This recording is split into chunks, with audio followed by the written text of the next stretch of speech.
Bonjour, cet après-midi, je voudrais vous parler des applications et en particulier de l'application la plus répandue, Yuka, et dire un petit peu ce qui peut être utile et ce qui pose encore problème avec l'utilisation de ces applications.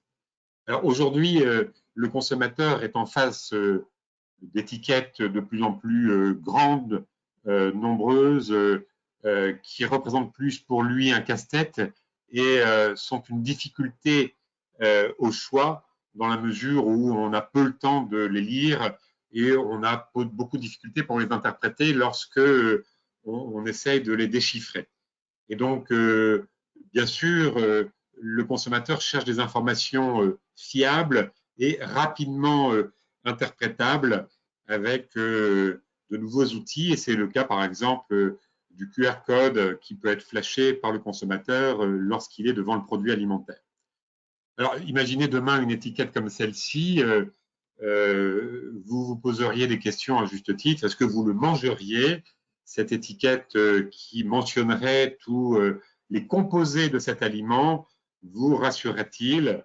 Je vous pose la question, mais je vous pose aussi la question de la nature de cet aliment ainsi étiqueté, s'il était étiqueté ainsi.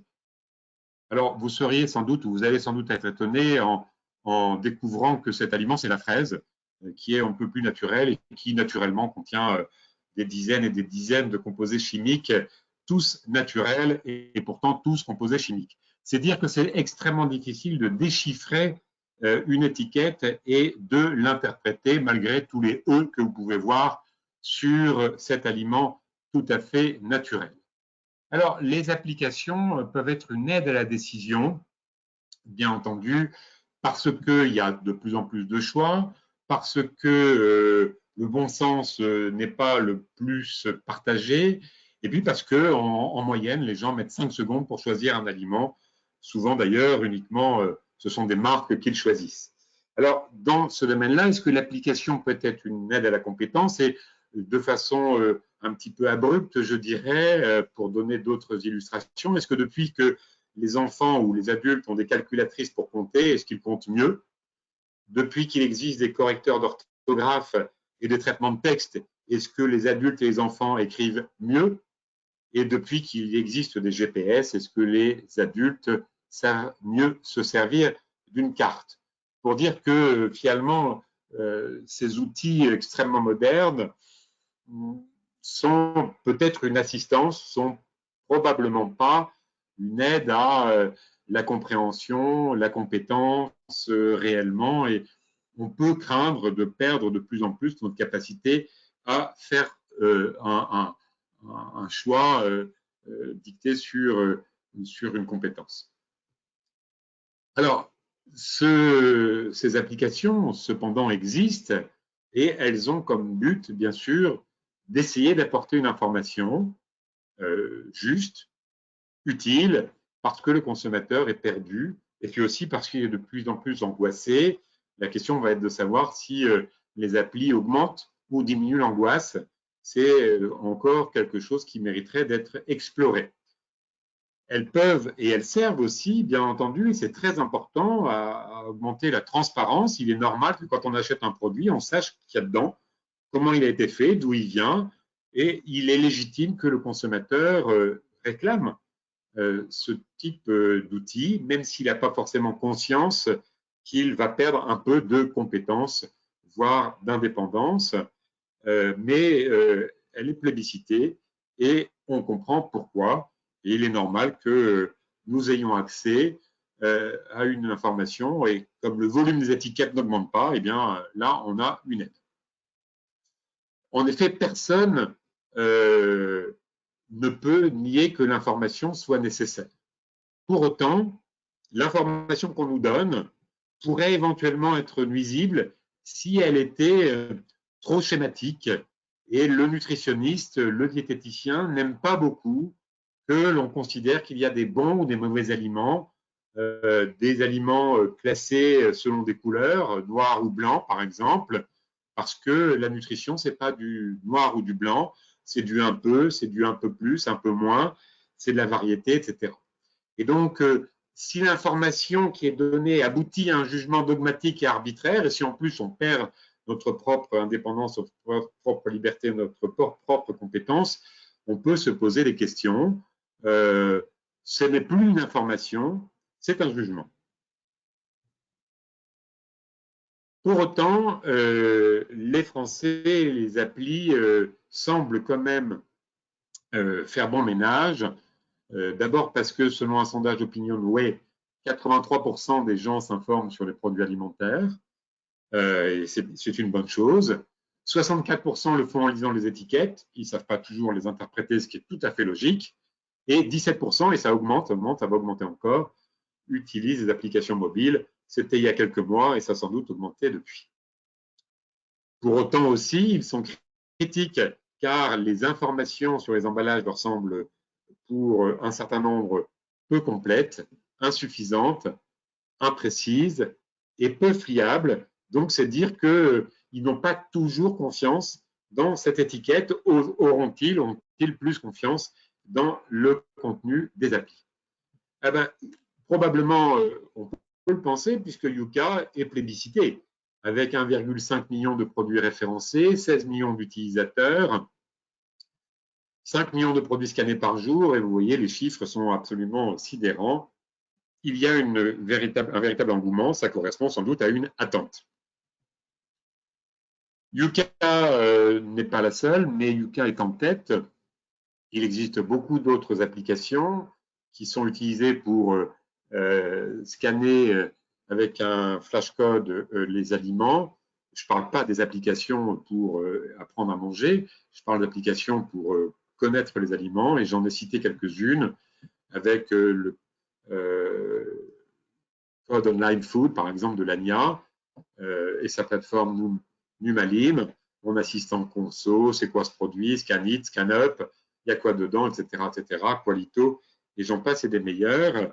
Chacun y va de sa petite spécificité, les allergènes, les additifs, les degrés de transformation, les substances controversées,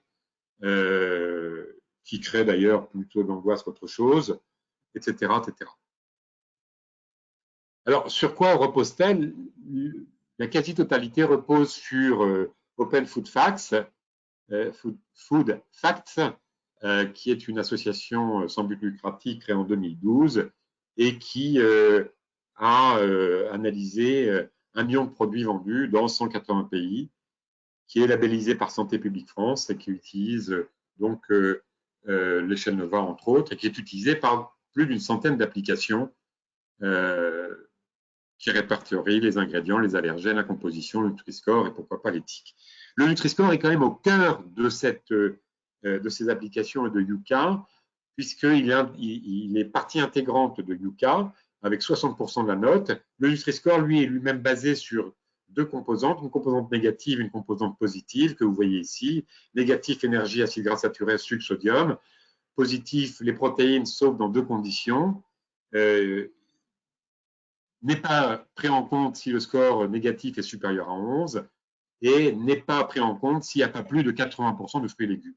Donc, tout ça peut être discutable, fruits, fibres et fruits et légumes. Voilà, on n'aura pas le temps ici de discuter de tout cela.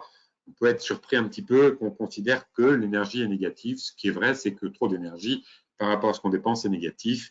On en reparlera un petit peu. Les atouts de Nutri-Score sont évidents, ça devait être traité dans une autre communication de cette école clinique.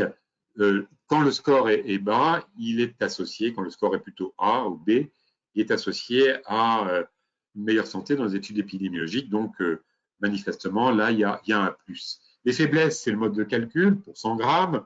Il y a des aliments qu'on ne mange pas pour 100 grammes, mais pour 10 grammes, 20 grammes ou 30 grammes.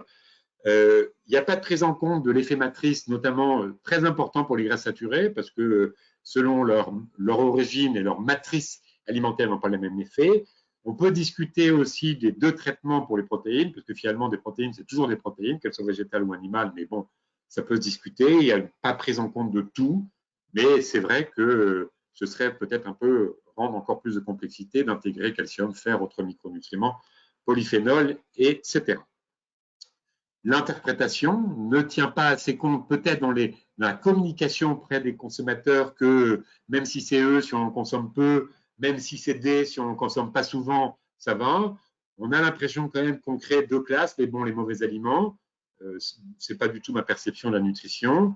La difficulté aussi que une lettre A n'a pas le même sens si elle concerne une huile, un gâteau, un plat composé, ou voilà. Et donc les gens peuvent peut-être être un peu perdus, mais je crois que l'intelligence est quand même là chez les consommateurs. Et puis il ne faudrait pas faire croire que tout A ou tout A est mauvais, est bon, et tout E est mauvais, et jamais E est bon. Hein. Donc, mais là aussi, on compte sur le bon sens et sur l'éducation. Yuka, lui, repose sur le Nutri-Score qui est basé sur 90 points, et ça représente 60% de la note. Et puis, le bio qui rajoute 10 points, et les additifs qui en retirent 30. Et donc, le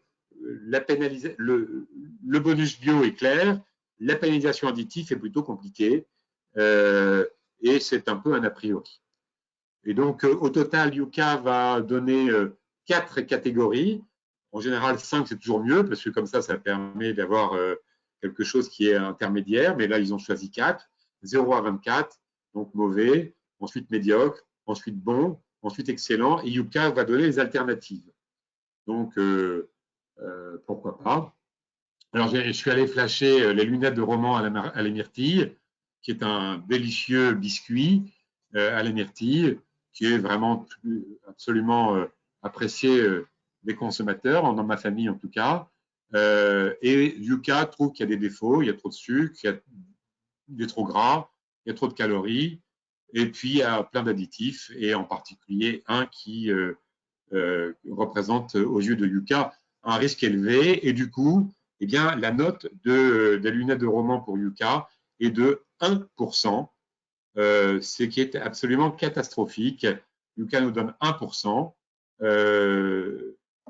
malgré qu'il y ait quelques qualités qui soient présentes, et propose des alternatives comme le gâteau complet avoine d'une marque, le croquant avoine d'une autre marque, et les biscuits du camp.